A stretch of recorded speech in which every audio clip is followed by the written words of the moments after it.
సేవకులారా సువార్తికులారా మీ మాదిరికై వందనము. ఉన్నత పనికై మమ్మును పిలచిన దేవా, మా కొరకై నీ ప్రాణం అర్పించితివి.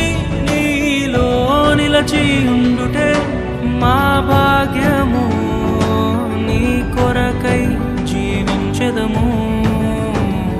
సేవకులారా సువార్తికులారా యేసయ్య కోరుకున్న శ్రామికులారా, సేవకులారా